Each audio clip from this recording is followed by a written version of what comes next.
ਸਤਿ ਸ਼੍ਰੀ ਅਕਾਲ। ਪੰਜਾਬੀ ਖਬਰਾਂ ਦੇ ਬੁਲਟਨ ਵਿੱਚ ਤੁਹਾਡਾ ਸਾਰਿਆਂ ਦਾ ਸਵਾਗਤ ਹੈ। ਮੈਂ ਹਾਂ ਵਿਵੇਕ ਸ਼ਰਮਾ। ਖਬਰਾਂ ਦੀ ਸ਼ੁਰੂਆਤ ਤੋਂ ਪਹਿਲਾਂ ਇੱਕ ਨਜ਼ਰ ਸੁਰਖੀਆਂ ਤੇ। ਸੂਬੇ ਵਿੱਚ ਨਸ਼ਿਆਂ ਦੇ ਖਾਤਮੇ ਲਈ ਹਾਲੇ ਵੀ ਠੋਸ ਕਦਮ ਚੁੱਕਣੇ ਬਾਕੀ। ਰਾਜਾ ਵੜਿੰਗ ਨੇ ਕਿਹਾ, ਰਾਜਪਾਲ ਦੀ ਪਦ ਯਾਤਰਾ ਤਾਂ ਹੀ ਹੋਵੇਗੀ ਸਾਰਥਕ ਜੇਕਰ ਹਕੀਕਤ ਨੂੰ ਕੀਤਾ ਜਾਵੇ ਸਵੀਕਾਰ। ਐਮਰਜੈਂਸੀ ਲੈਂਡਿੰਗ ਸਹੂਲਤ ਤੇ ਉਤਰਿਆ ਪ੍ਰਧਾਨ ਮੰਤਰੀ ਮੋਦੀ ਦਾ ਜਹਾਜ਼। ਡਿਬਰੂਗੜ੍ਹ ਜ਼ਿਲ੍ਹੇ ਦੇ ਮੋਰਨ ਬਾਈਪਾਸ ਤੇ ਬਣੀ ELF ਸੁਖੋਈ Su-30 MKI ਨੇ ਵੀ ਭਰੀ ਉਡਾਨ। असम दौरे ते पहुंचे प्रधानमंत्री नरेंद्र मोदी ने गुवाहाटी विच कीता रोड शो। कुमार भास्कर वर्मा सेतु का कीता उद्घाटन। कांग्रेस से साधिया निशाना। अमरीका नाल वपार समझौता किसानां दे खिलाफ। किसान आगू बलबीर राजेवाल ने कहा, केंद्र सरकार ने ट्रंप के दबाव हेठ। ते हुण इन्हां खबरां दा विस्तार। सूबे विच नशिਆਂ ਦੇ ਖਾਤਮੇ ਲਈ ਹਾਲੇ ਵੀ ਠੋਸ ਕਦਮ ਚੁੱਕਣੇ ਬਾਕੀ ਨੇ। युद्ध नशिਆਂ विरुद्ध ਅਤੇ ਰਾਜਪਾਲ ਦੀ ਪਦ ਯਾਤਰਾ ਤਾਂ ਹੀ ਸਾਰਥਕ ਹੋਵੇਗੀ ਜੇਕਰ ਅਸੀਂ ਹਕੀਕਤ ਨੂੰ ਸਵੀਕਾਰ ਕਰਾਂਗੇ। ਇਹ ਕਹਿਣਾ ਹੈ ਪੰਜਾਬ ਕਾਂਗਰਸ ਪ੍ਰਧਾਨ ਰਾਜਾ ਵੜਿੰਗ ਦਾ। ਚੰਡੀਗੜ੍ਹ ਵਿਖੇ ਪੱਤਰਕਾਰਾਂ ਨਾਲ ਗੱਲਬਾਤ ਕਰਦਿਆਂ ਵੜਿੰਗ ਨੇ ਕਿਹਾ ਕਿ ਸਾਨੂੰ ਡੀ ਐਡਿਕਸ਼ਨ ਸੈਂਟਰਾਂ ਦੀ ਗਿਣਤੀ ਵਧਾਉਣੀ ਪਵੇਗੀ। ਨਾਲ ਹੀ ਨਸ਼ਿਆਂ ਦਾ ਸ਼ਿਕਾਰ ਨੌਜਵਾਨਾਂ ਦੀ ਕਾਉਂਸਲਿੰਗ ਲਈ ਵੀ ਉਪਰਾਲੇ ਕਰਨੇ ਹੋਣਗੇ, ਨਹੀਂ ਤਾਂ ਇਹ ਮੁਹਿੰਮ ਸਫਲ ਨਹੀਂ ਹੋ ਸਕਦੀ। ਉਹਨਾਂ ਕਿਹਾ ਕਿ ਇਸ ਉਦਮ ਲਈ ਸੂਬੇ ਦੇ ਹਰ ਵਰਗ ਨੂੰ ਇਕਜੁੱਟ ਕਰਨਾ ਹੋਵੇਗਾ। ਦੇਖੋ ਗਵਰਨਰ ਸਾਹਿਬ ਜਾਂ ਤਾਂ ਅੰਕੜੇ ਪੇਸ਼ ਕਰਨ, ਕੋਈ ਅੰਕੜੇ ਪੇਸ਼ ਕਰਨ, ਕਿਸੇ ਦੇ ਬਿਆਨ ਕਰਨ ਨਾਲ ਤਾਂ ਕੁਝ ਨਹੀਂ ਹੋਣਾ। ਤੁਸੀਂ ਯੁੱਧ ਵਿੱਚ ਨਸ਼ਿਆਂ ਵਿਰੁੱਧ ਤੇ ਘਰ ਢਾਹ ਦਿੱਤੇ ਗਏ, 70-72,000 ਕਿ 45,000 ਤੁਸੀਂ FIR ਦਰਜ ਕਰ ਦਿੱਤੀ ਗਈ। ਕੀ ਹੋਇਆ ਉਸ FIR ਦਾ? FIR ਦਰਜ ਕਰਨ ਦੇ ਨਾਲ ਕੀ ਨਸ਼ਾ ਖਤਮ ਹੋ ਜਾਏਗਾ? ਮੈਂ ਤਾਂ ਤੁਹਾਡੇ ਸਾਹਮਣੇ ਉਦਾਹਰਨ ਦੇ ਰਿਹਾ। ਕਿਸੇ ਪਿੰਡ 'ਚ ਪੁੱਛ ਲਓ, ਕਿਸੇ ਸ਼ਹਿਰ 'ਚ ਪੁੱਛ ਲਓ, ਕਿਸੇ ਚੌਂਕ 'ਚ ਪੁੱਛ ਲਓ, ਕਿਸੇ ਚੁਰਾਹੇ 'ਚ ਪੁੱਛ ਲਓ, ਇਹ ਨਸ਼ਾ ਖਤਮ ਹੋਇਆ? ਉਹ ਕਹਿਣਗੇ ਨਹੀਂ ਜੀ, ਨਸ਼ਾ ਤਾਂ ਵੱਧ ਗਿਆ ਹੈ। ਕਿਉਂਕਿ ਇੱਦਾਂ ਨਸ਼ਾ ਖਤਮ ਨਹੀਂ ਹੋਇਆ। ਆਲਟਰਨੇਟਿਵ ਦੇਣਾ ਪੈਣਾ ਨਸ਼ੇ ਦਾ, ਪਲੱਸ ਕਾਉਂਸਲਿੰਗ ਕਰਨੀ ਪੈਣੀ ਹੈ, ਡੀ ਐਡਿਕਸ਼ਨ ਸੈਂਟਰਾਂ ਤੇ ਪੂਰਾ ਜ਼ੋਰ ਮਾਰਨਾ ਪੈਣਾ, ਸਾਰਿਆਂ ਨੂੰ ਇਕੱਠੇ ਕਰਨਾ ਪੈਣਾ, ਪੰਜਾਬ ਦੇ ਹਰ ਵਰਗ ਨੂੰ ਇਕੱਠੇ ਕਰਨਾ ਪੈਣਾ।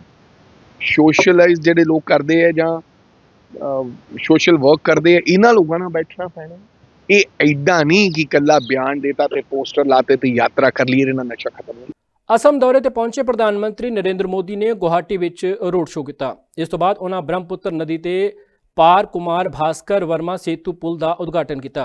लगभग 3030 करोड़ रुपए की लागत नाल बनिया 6 लेन वाला पुल गुवाहाटी नूं उत्तरी गुवाहाटी नाल जोड़दा है। इस दौरान जनसभा नूं संबोधन करदिआं प्रधानमंत्री ने पुलवामा के शहीदों नूं श्रद्धांजलि दी और कहा कि इस हमले के दोषियों नूं मिसाली सज़ा दी गई। इस दौरान उन्होंने कांग्रेस नूं लम्मे हत्थी लिया।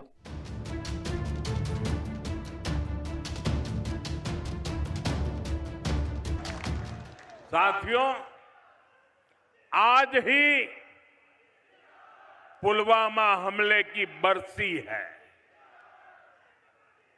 मैं इस हमले में जान गंवाने वाले मां भारती के वीर सपूतों को नमन करता।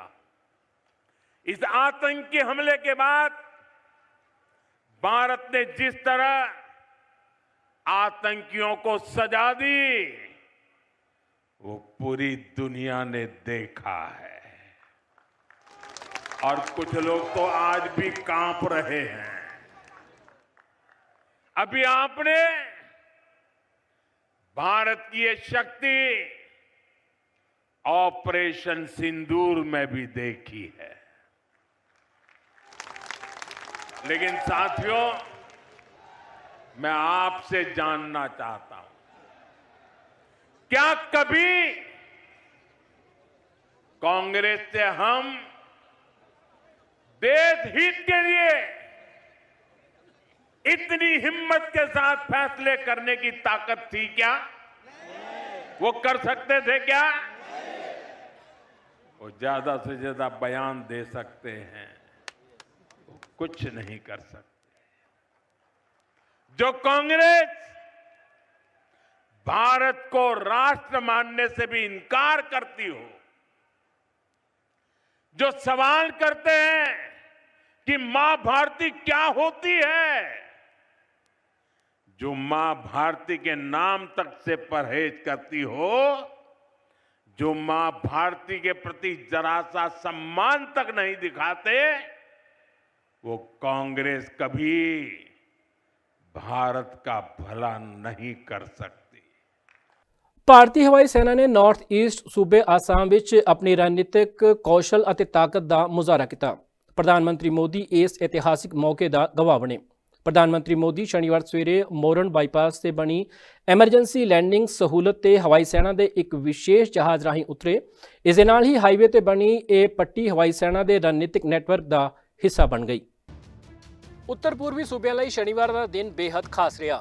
ਚੀਨ ਸਰਹੱਦ ਦੇ ਨੇੜੇ ਦੇਸ਼ ਦੀ ਰਣਨੀਤਿਕ ਤਾਕਤ ਵਿੱਚ ਇੱਕ ਨਵਾਂ ਅਧਿਆਇ ਉਸ ਸਮੇਂ ਜੁੜ ਗਿਆ ਜਦੋਂ ਪ੍ਰਧਾਨ ਮੰਤਰੀ ਨਰਿੰਦਰ ਮੋਦੀ ਨੇ ਡਿਬਰੂਗੜ੍ਹ ਜ਼ਿਲ੍ਹੇ ਦੇ ਮੋਰਨ ਬਾਈਪਾਸ ਤੇ ਬਣੀ ਐਮਰਜੈਂਸੀ ਲੈਂਡਿੰਗ ਸਹੂਲਤ ਤੇ ਹਵਾਈ ਸੈਨਾ ਦੇ ਇੱਕ ਵਿਸ਼ੇਸ਼ ਜਹਾਜ਼ ਰਾਹੀਂ ਲੈਂਡਿੰਗ ਕੀਤੀ। ਪ੍ਰਧਾਨ ਮੰਤਰੀ ਮੋਦੀ ਦੇ ਉਤਰਨ ਦੇ ਨਾਲ ਹੀ ਹਾਈਵੇ ਤੇ ਇਹ ਪੱਟੀ ਹਵਾਈ ਸੈਨਾ ਦੇ ਰਣਨੀਤਿਕ ਨੈਟਵਰਕ ਦਾ ਹਿੱਸਾ ਬਣ ਗਈ। ਪ੍ਰਧਾਨ ਮੰਤਰੀ ਮੋਦੀ ਭਾਰਤੀ ਹਵਾਈ ਸੈਨਾ ਦੇ C-130J ਸੁਪਰ ਹਰਕੁਲਿਸ ਜਹਾਜ਼ ਵਿੱਚ ਉਤਰੇ। ਇਸ ਦੇ ਨਾਲ ਹੀ ਭਾਰਤੀ ਹਵਾਈ ਸੈਨਾ ਦੇ ਇੱਕ ਸੁਖੋਈ Su-30 MKI ਨੇ ਡਿਬਰੂਗੜ੍ਹ ਦੇ ਮੋਰਨ ਬਾਈਪਾਸ ਵਿਖੇ ਐਮਰਜੈਂਸੀ ਲੈਂਡਿੰਗ ਸਹੂਲਤ ਭਾਵ ELF ਤੋਂ ਉਡਾਨ ਭਰੀ। ਪ੍ਰਧਾਨ ਮੰਤਰੀ ਮੋਦੀ ਅਤੇ ਮੌਜੂਦ ਸੈਂਕੜੇ ਲੋਕ ਇਸ ਉਡਾਨ ਦਾ ਗਵਾਹ ਬਣੇ। ਇਸ ਦੌਰਾਨ ਪ੍ਰਧਾਨ ਮੰਤਰੀ ਦੇ ਨਾਲ ਹਵਾਈ ਸੈਨਾ ਮੁਖੀ ਅਮਰਪ੍ਰੀਤ ਸਿੰਘ ਵੀ ਮੌਜੂਦ ਸਨ। ਏਅਰ ਸ਼ੋਅ ਤੋਂ ਬਾਅਦ ਪ੍ਰਧਾਨ ਮੰਤਰੀ ਮੋਦੀ ਨੂੰ ਭਾਰਤੀ ਹਵਾਈ ਸੈਨਾ ਦੇ ਮੁਖੀ air chief marshal AP Singh ਨੇ ਮੋਰਨ ਦੀ ਵਿਸ਼ੇਸ਼ਤਾ ਬਾਰੇ ਇੱਕ ਵਿਸ਼ੇਸ਼ ਪੇਸ਼ਕਾਰੀ ਰਾਹੀਂ ਜਾਣਕਾਰੀ ਦਿੱਤੀ। ਇਸ ਤੋਂ ਪਹਿਲਾਂ ਪ੍ਰਧਾਨ ਮੰਤਰੀ ਮੋਦੀ ਡਿਬਰੂਗੜ੍ਹ ਦੇ ਮੋਰਨ ਬਾਈਪਾਸ ਤੇ ਐਮਰਜੈਂਸੀ ਲੈਂਡਿੰਗ ਸਹੂਲਤ ਤੇ ਉਤਰੇ। ਇਹ ਇੱਕ ਇਤਿਹਾਸਿਕ ਪਲ ਸੀ ਜਦੋਂ ਪ੍ਰਧਾਨ ਮੰਤਰੀ ਨਰਿੰਦਰ ਮੋਦੀ ਇੱਕ C-130J ਸੁਪਰ ਹਰਕੁਲਿਸ ਜਹਾਜ਼ ਵਿੱਚ ELF ਤੇ ਉਤਰੇ।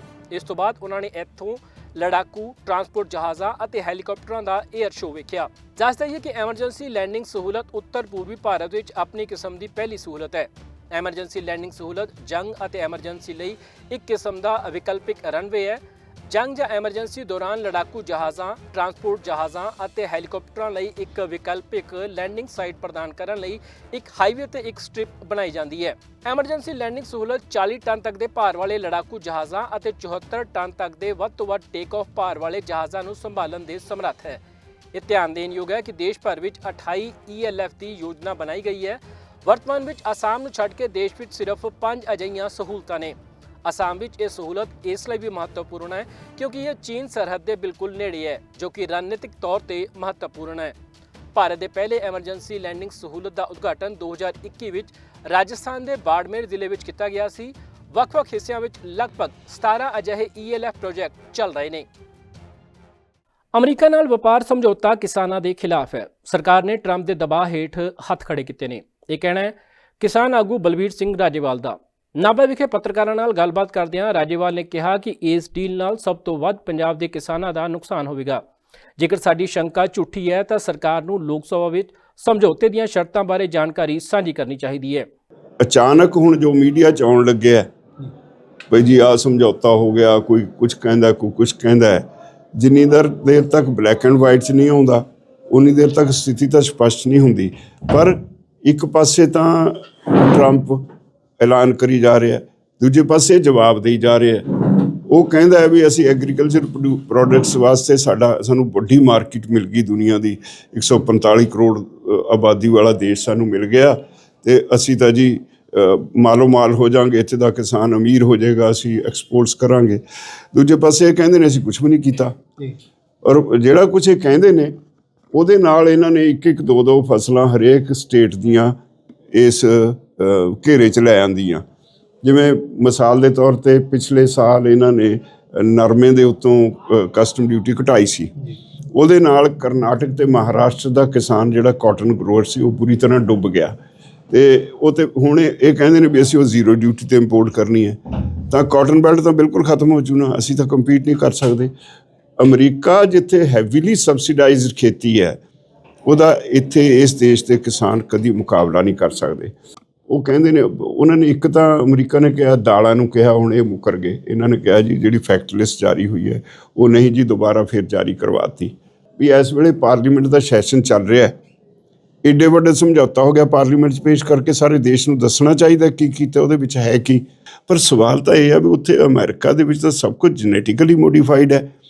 ਜੇ ਜੈਨੇਟਿਕਲੀ ਮੋਡੀਫਾਈਡ ਮੱਕੀ ਦਾ DDG ਇੱਥੇ ਆਏਗਾ, ਸਾਡੇ ਫੀਡ ਦੇ ਵਿੱਚ ਪਏਗਾ, ਫੀਡ 'ਤੇ ਉਹ ਸਾਡਾ ਫੀਡ ਪਸ਼ੂ ਖਾਣਗੇ, ਉਹ ਤੋਂ ਦੁੱਧ ਪੈਦਾ ਹੋਏਗਾ, ਉਹਦੇ ਥਰੂ ਸਾਡੇ ਸਰੀਰ 'ਤੇ ਅਸਰ ਹੋਏਗਾ। ਇਹ ਜਿਹੜਾ ਜੈਨੇਟਿਕਲੀ ਮੋਡੀਫਾਈਡ ਚੀਜ਼ ਆ, ਫਿਰ ਉਹ ਕਹਿੰਦੇ ਨੇ ਜੀ ਅਸੀਂ ਇਹਨੂੰ ਚੈੱਕ ਕਰਾਂਗੇ। ਜਿੰਨਾ ਕੁ ਤੁਸੀਂ ਉਹਦੇ ਮੂਹਰੇ ਅੱਖ ਚੱਕਦੇ ਹੋ ਉਹਨਾਂ ਕੁ ਤੁਹਾਡੇ ਤੇ ਛੈਂਟਾ ਫੇਰ ਦਿੰਦਾ ਉਹ। ਤੇ ਹੁਣ ਜਦੋਂ ਉਹਨੇ ਕਿਹਾ ਵੀ ਤੁਸੀਂ ਰਸ਼ੀਆ ਤੋਂ ਤੇਲ ਨਹੀਂ ਲੈਣਾ, ਤੁਸੀਂ ਈਰਾਨ ਤੋਂ ਤੇਲ ਨਹੀਂ ਲੈਣਾ, ਤੁਸੀਂ ਵੈਨਜ਼ੂਏਲਾ ਤੋਂ ਹੀ ਲਓਗੇ, ਤੁਸੀਂ ਝੱਟ ਮੰਨ ਗਏ। ਲੋਕ ਕਿਵੇਂ ਵਿਸ਼ਵਾਸ ਕਰਨ ਤੁਹਾਡੇ ਤੇ ਜਦ ਤੁਸੀਂ ਉਹਦੇ ਅੱਗੇ ਸਰੈਂਡਰ ਕਰੀ ਬੈਠੇ ਹੋ। ਦੇਸ਼ ਮੁਸ਼ਕਿਲ ਹਾਲਾਤਾਂ ਵਿੱਚੋਂ ਨਿਕਲ ਕੇ ਤਰੱਕੀ ਦੀ ਰਫ਼ਤਾਰ ਫੜ ਰਿਹਾ ਹੈ। ਇਸ ਵਿੱਚ ਦੇਸ਼ ਦੀ ਨੌਜਵਾਨ ਸ਼ਕਤੀ ਦੀ ਅਹਿਮ ਭੂਮਿਕਾ ਹੈ। ਇਹ ਕਹਿਣਾ ਸੀ ਕੇਂਦਰੀ ਮੰਤਰੀ JP ਨੱਡਾ ਦਾ। ਦੇਹਰਾਦੂਨ ਵਿਖੇ ਇੱਕ ਨਿੱਜੀ ਯੂਨੀਵਰਸਿਟੀ ਦੇ ਸਮਾਗਮ ਵਿੱਚ ਸ਼ਿਰਕਤ ਕਰਦਿਆਂ ਨੱਡਾ ਨੇ ਨੌਜਵਾਨਾਂ ਨੂੰ ਦੇਸ਼ ਦੀ ਤਰੱਕੀ ਵਿੱਚ ਆਪਣਾ ਅਹਿਮ ਯੋਗਦਾਨ ਨਿਭਾਉਣ ਲਈ ਪ੍ਰੇਰਿਤ ਕੀਤਾ। ਕੇਂਦਰੀ ਸਿਹਤ ਮੰਤਰੀ ਜਗਤ ਪ੍ਰਕਾਸ਼ ਨੱਡਾ ਨੇ ਦੇਹਰਾਦੂਨ ਵਿੱਚ ਸਵਾਮੀ ਰਾਮਾ ਹਿਮਾਲਿਅਨ ਯੂਨੀਵਰਸਿਟੀ ਦੇ ਕਨਵੋਕੇਸ਼ਨ ਸਮਾਗਮ ਵਿੱਚ ਹਿੱਸਾ ਲਿਆ। ਇਸ ਦੌਰਾਨ ਉਹਨਾਂ ਵਿਦਿਆਰਥੀਆਂ ਨੂੰ ਡਿਗਰੀਆਂ ਪ੍ਰਦਾਨ ਕੀਤੀਆਂ ਤੇ ਉਹਨਾਂ ਦੇ ਚੰਗੇ ਭਵਿੱਖ ਲਈ ਸ਼ੁਭਕਾਮਨਾਵਾਂ ਦਿੱਤੀਆਂ। ਵਿਦਿਆਰਥੀਆਂ ਨੂੰ ਸੰਬੋਧਨ ਕਰਦਿਆਂ ਨੱਡਾ ਨੇ ਕਿਹਾ ਕਿ ਅੱਜ ਦੀ ਨੌਜਵਾਨ ਪੀੜ੍ਹੀ ਭਾਗਾਂ ਵਾਲੀ ਹੈ, ਜਿਸ ਨੇ 21ਵੀਂ ਸਦੀ ਦੇ ਪਹਿਲੇ 25 ਸਾਲ ਵੇਖੇ ਨੇ ਅਤੇ ਹੁਣ ਉਹਨਾਂ ਨੂੰ 21ਵੀਂ ਸਦੀ ਦੇ ਅਗਲੇ 25 ਸਾਲਾਂ ਦੇ ਗਵਾਹ ਬਣਨ ਦਾ ਮੌਕਾ ਮਿਲੇਗਾ। ਇਸ ਦੌਰਾਨ ਉਹ ਵਿਕਸਿਤ ਭਾਰਤ ਦੇ ਚਸ਼ਮਦੀਦ ਗਵਾਹ ਬਣਨਗੇ। ਉਹਨਾਂ ਨੌਜਵਾਨਾਂ ਨੂੰ ਦੇਸ਼ ਦੀ ਤਰੱਕੀ ਵਿੱਚ ਵਡਮੁੱਲਾ ਯੋਗਦਾਨ ਪਾਉਣ ਦੀ अपील की कि आप सब लोग बहुत भाग्यशाली भी हैं। आप सब लोगों को जीवन में एक बहुत बड़ा अवसर मिला है, जिसने 21वीं शताब्दी के प्रथम 25 वर्ष देखे हैं और जिसको 21वीं शताब्दी के अगले 25 वर्ष देखने का भी सौभाग्य मिलेगा। इसलिए ये बहुत ही महत्वपूर्ण होता है कि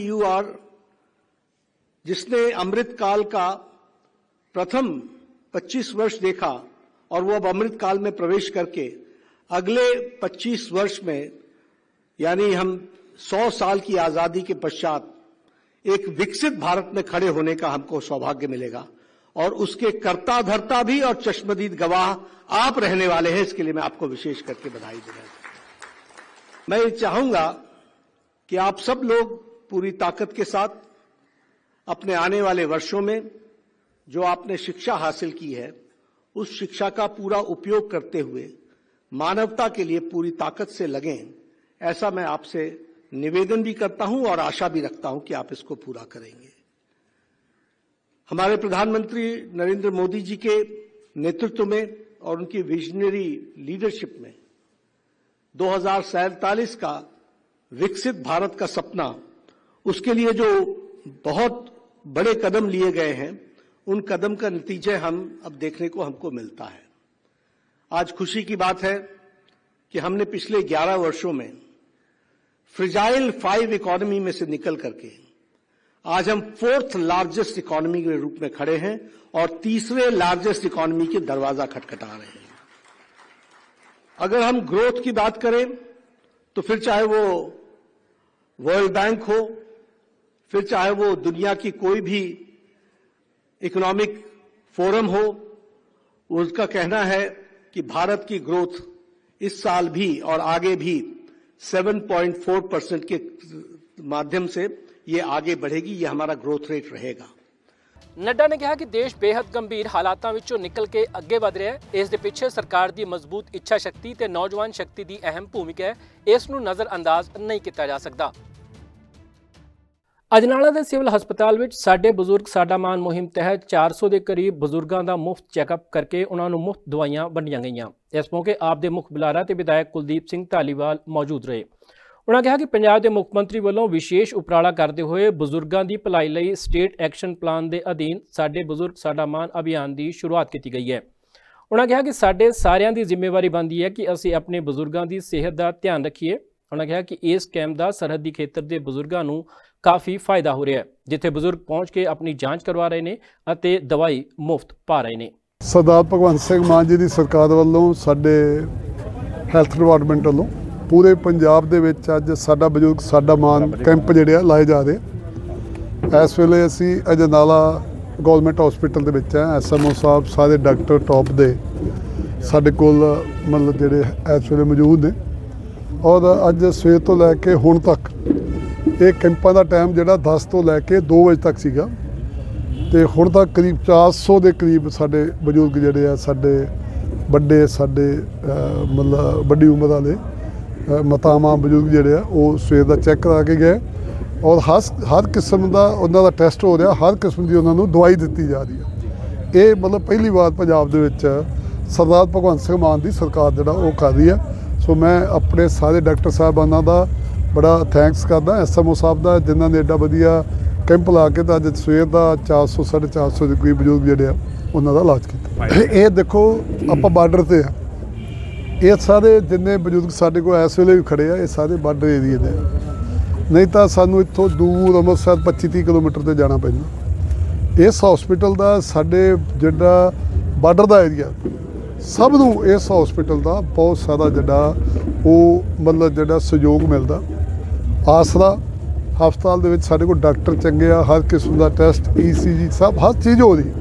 ਸੋ ਮੈਂ ਸਮਝਦਾ ਕਿ ਬਾਰਡਰ ਦੇ ਲੋਕਾਂ ਲਈ ਇਹ ਬਹੁਤ ਵੱਡੀ ਸਹੂਲਤ ਹੈ, ਔਰ ਇਹ ਸਹੂਲਤ ਜਿਹੜੀ ਹੈ ਜਾਰੀ ਰੱਖਾਂਗੇ। ਜਦੋਂ ਵੀ ਫਿਰ ਸਰਕਾਰ ਵੱਲੋਂ ਆਊਗਾ ਫਿਰ ਦੁਬਾਰਾ ਜਿਹੜੇ ਲਾਵਾਂਗੇ, ਉਹ ਬਕਾਇਦਾ ਅਨਾਉਂਸਮੈਂਟ ਕਰਕੇ ਹਰ ਚੀਜ਼ ਕਰਕੇ ਅਸੀਂ ਚਾਹੁੰਦੇ ਕਿ ਵੱਧ ਤੋਂ ਵੱਧ ਬਜ਼ੁਰਗ ਆਉਣ, ਟੈਸਟ ਕਰਾਉਣ ਤਾਂ ਆਪਣੀਆਂ ਦਵਾਈਆਂ ਲੈ ਕੇ ਜਾਣ।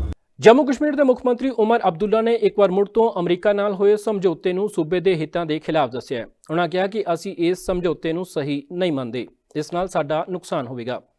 ਸ਼੍ਰੀਨਗਰ ਦੇ ਸ਼ਾਲੀਮਾਰ ਵਿਖੇ 11ਵੇਂ ਕਸ਼ਮੀਰ ਐਗਰੀਟੈਕ ਮੇਲਾ ਗੋਂਗੁਲ 2026 ਦਾ ਉਦਘਾਟਨ ਕਰਦਿਆਂ ਉਮਰ ਅਬਦੁੱਲਾ ਨੇ ਕਿਹਾ ਕਿ ਜੰਮੂ ਕਸ਼ਮੀਰ ਦੀ ਪੇਂਡੂ ਅਰਥ ਵਿਵਸਥਾ ਨੂੰ ਹੁਲਾਰਾ ਦੇਣ ਲਈ ਹਰ ਸੰਭਵ ਕੋਸ਼ਿਸ਼ ਕੀਤੀ ਜਾ ਰਹੀ ਹੈ।